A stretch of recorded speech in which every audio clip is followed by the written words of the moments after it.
She was tied to the chair, ropes cut into her wrists. Her wet hair clung to her cheeks, dripping with storm water and tears. And all she could do was beg. No, please, don't. Not my hair. I'll do anything, anything. Please, I beg you. The first strand fell, and with it, her voice cracked. But the clippers did not stop. No, please stop. Please, you're killing me. Each pass is carved deeper. Each strand hit the floor like a piece of her soul torn away. The room smelled of candle wax, smoke, and fear. This is not punishment. This is cleansing. The spirit is restored, as yours is erased. No, please, please, I don't want to be bald. Please stop. Her hair was gone, her pride stripped bare, her screams silenced by ritual, and the ritual had only just begun. Want to know how these barber haircuts end? Hit subscribe to Barber Stories and never miss the next tale. Her name was Elena, only 19, a fragile girl with long black hair cascading down her back. Her eyes carried a quiet innocence, but also the sorrow of a life already too heavy. Orphaned young, Elena had no choice but to work, and fate brought her to a crumbling house on the edge of the village, the house of Widow Agnes. Agnes, a woman in her 50s, strange, severe. The villagers whispered about her, that she dabbled in rituals, muttered prayers to things unseen, that she lived half in shadow. But there was one creature she adored beyond measure, a black cat. Its name was Shadow. To Agnes, it was no mere pet. It was her companion, her child, her soul's reflection. Every day, Elena's duty was simple: sweep the floors, fetch the water, and tend to the cat. She fed it, brushed its fur, kept its corner warm. Yet every time she bent near, her skin prickled, because Shadow's eyes, sharp, bottomless, seemed to pierce straight through her. A widow bound by strange beliefs, a black cat watching, and a young girl trapped in a story she did not yet understand. It all began with her hair. It was a night that seemed to carry a warning. Rain whipped against the cracked windows, and the house groaned with every gust of wind. Elena was setting down a small bowl of milk by the fireplace, Shadow's supper. But for the first time since she had come to live there, the cat did not appear. She called softly, almost timidly. Shadow, come here, boy. No sound, no gentle patting of paws, only the hiss of rain and the echo of emptiness. When Widow Agnes entered the room, her face changed the instant she saw the untouched bowl. Where is my Shadow? I don't know. He wasn't here when I came down. Agnes's voice rose, cracking like a whip. You let him slip away. Do you have any idea what you've done? He is not just a cat. He is my soul, my blood, my protector. Her words struck harder than the storm outside. Elena tried to explain, tried to plead, but Agnes would hear none of it. If you don't bring him back, then don't ever come back through this door. And so into the storm Elena went, barely a shawl over her shoulders, feet sinking into the mud.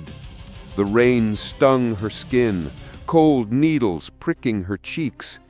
Her hair, heavy with water, clung to her back like chains. She called again, her voice breaking in the wind.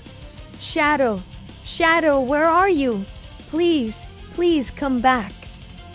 She searched along fences, under carts, behind the well. Her heart pounded with guilt, not for losing the cat, but for the punishment she knew awaited her if she failed. Minutes became hours. Her body shivered, numb from the cold. And then she saw it.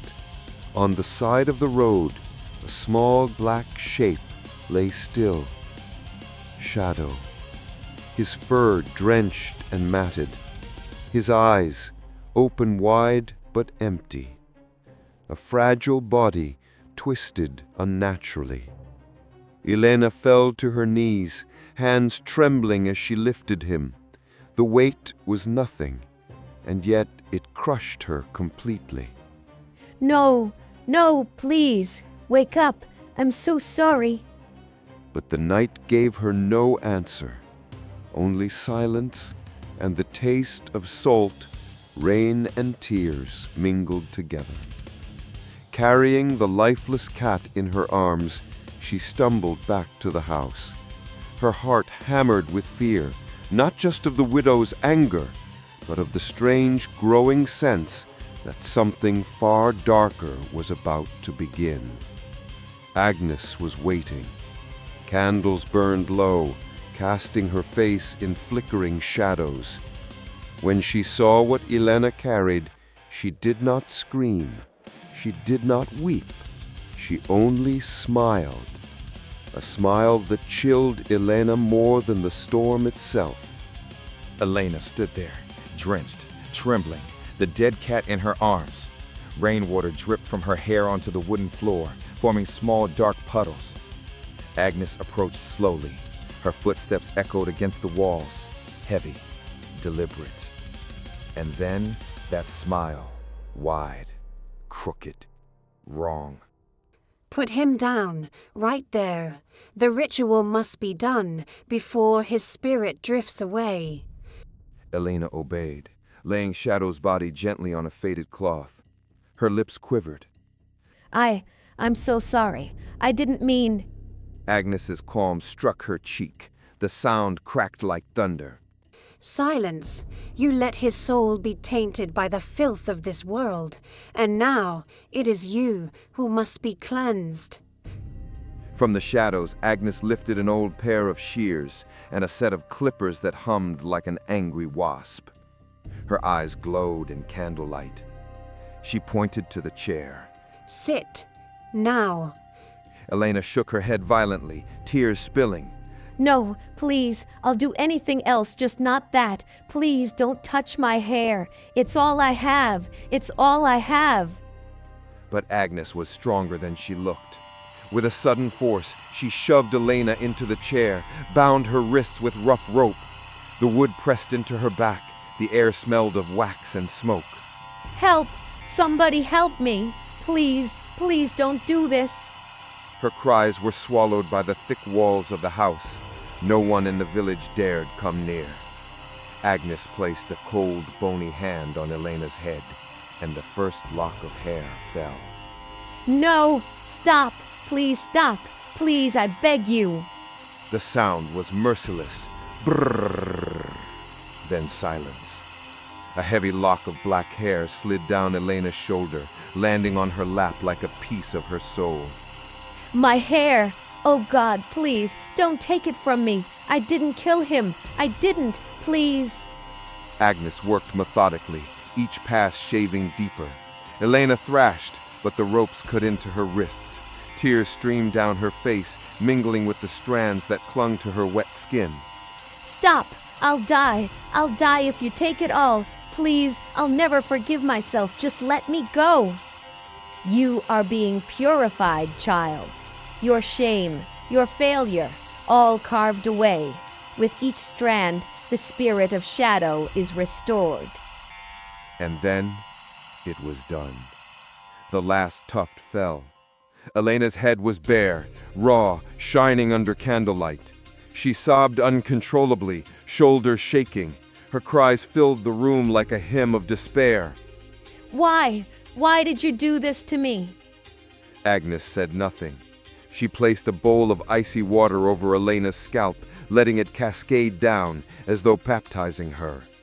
At that moment, Elena was no longer just a servant. She had become the offering, the sacrifice in a ritual only Agnes understood. Elena sat bound to the chair, head bare, body shaking. Tears rolled down her cheeks, tracing lines through the dust and candle smoke. She could still hear the buzz of the clippers ringing in her ears like an echo carved into her skull.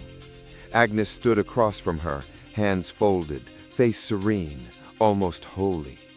In her arms lay the lifeless cat, wrapped now in a cloth of crimson. His spirit is at peace, and yours cleansed.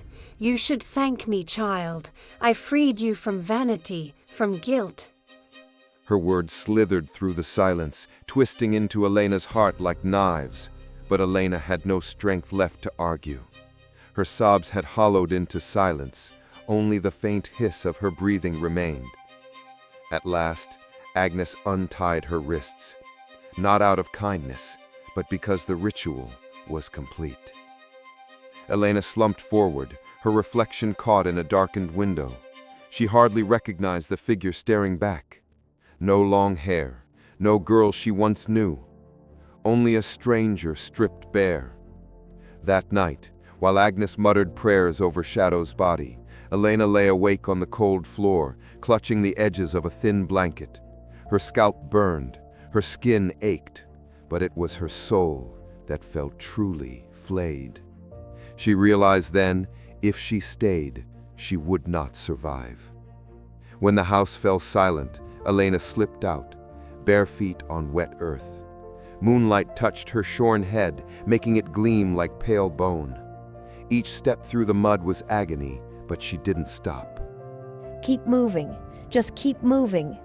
Her whispered mantra pushed her forward, away from the house, away from the widow, away from the ritual that had stolen a piece of her forever. By dawn, she reached the edge of the village. She hid in the shadows, afraid to be seen. But soon word would spread about the girl who fled the widow's house, about the shaved head that told a story without words. Some would pity her, others would whisper she was cursed.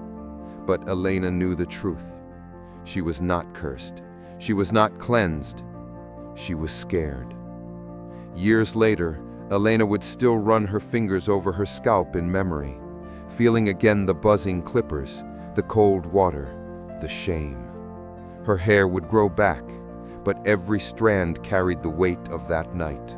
And somewhere, in that crumbling house at the village edge, a widow still whispered to the shadows, still lit candles, still smiled her crooked smile.